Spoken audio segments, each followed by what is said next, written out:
लालची नॉलेज में आप सबको स्वागत है।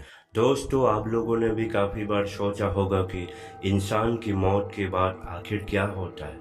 चलिए हम विभिन्न धर्म के ग्रंथों से हम इस सवाल का जवाब जानने की प्रयास करते हैं। मृत्यु के बाद आत्मा का क्या होता है? ये प्रश्न सदियों से मानवता के लिए एक गहरी पहेली बना हुआ है। विभिन्न धर्म, आध्यात्मिक परंपराएं और दार्शनिक विचारधाराएं इस विषय पर भिन्न भिन्न दृष्टिकोण प्रस्तुत करती है। इनमें से कुछ प्रमुख विचारधाराओं को समझने का प्रयास करते हैं। नंबर 1, हिंदू धर्म। हिंदू धर्म के अनुसार आत्मा अमर और अविनाशी है। शरीर की मृत्यु केवल भौतिक शरीर का अंत है, लेकिन आत्मा का नहीं। हिंदू धर्म में आत्मा को आत्मा कहा जाता है, जो शरीर से मुक्त होकर पुनर्जन्म पुनरावृत्ति के चक्र में प्रवेश करती है। ये चक्र तब तक चलता रहता है जब तक आत्मा मोक्ष मुक्ति प्राप्त नहीं कर लेती। कर्म सिद्धांत के अनुसार आत्मा के अगले जन्म का स्वरूप और स्थिति इस जीवन में किए गए कर्मों पर निर्भर करती है। यदि कोई व्यक्ति अपने जीवन में अच्छे कर्म करता है तो उसे अगले जीवन में अच्छे परिणाम मिलते हैं, और इसके विपरीत भी हो सकती है। 2 नंबर, बौद्ध धर्म। बौद्ध धर्म में आत्मा की अवधारणा थोड़ी भिन्न है। बौद्ध धर्म आत्मा को स्थायी और अनंत नहीं मानता। इसके बजाय बुद्ध धर्म में अनात्मा की धारणा है, जिसका मतलब है कि आत्मा को स्थायी तत्व नहीं है।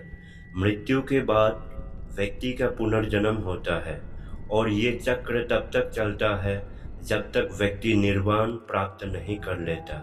निर्वाण वो अवस्था है जिसमें व्यक्ति दुख और पुनर्जन्म के चक्र से मुक्त हो जाता है।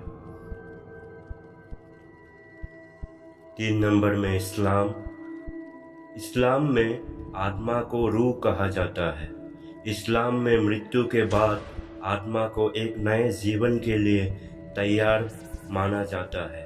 मृत्यु के बाद आत्मा बरखस्त नामक एक अवस्था में प्रवेश करती है, जो कयामत के दिन तक का समय होता है।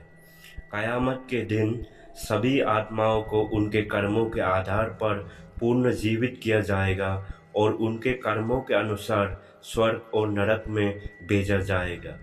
4 नंबर पे ईसाई।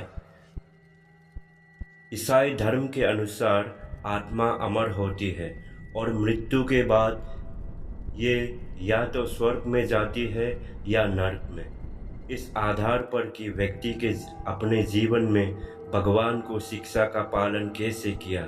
ईसाई मान्यताओं के अनुसार अंतिम निर्णय के दिन सभी आत्माओं को पुनर्जीवित किया जाएगा और उनके कार्यों के आधार पर उन्हें न्याय किया जाएगा। आध्यात्मिक और वैज्ञानिक दृष्टिकोण।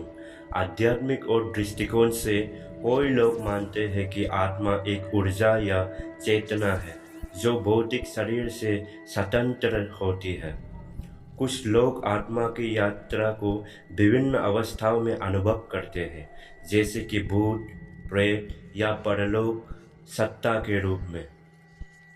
वही विज्ञान आत्मा के अस्तित्व को स्वीकार नहीं करता और इसे मात्र एक मानव मन की कल्पना के रूप में देखता है। वैज्ञानिक दृष्टिकोण में मृत्यु के बाद जीवन का कोई ठोस प्रमाण नहीं है और इसे मस्तिष्क की क्रियाओं के समाप्त होने के रूप में देखा जाता है।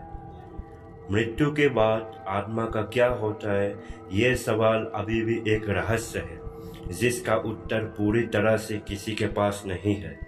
यह इस बात पर निर्भर करती है कि व्यक्ति किस धर्म, परंपरा या व्यक्तिगत विश्वास को मानता है। चाहे जो भी हो, यह सवाल मानव जीवन के सबसे गहरे और महत्वपूर्ण प्रश्नों में से एक है, जो हमें जीवन और मृत्यु के संबंध में सोचने पर मजबूर करता है। वैसे आप लोगों को क्या लगता है कि मौत के बाद इंसान कहाँ पर जाता है? कमेंट करके बता दीजिएगा।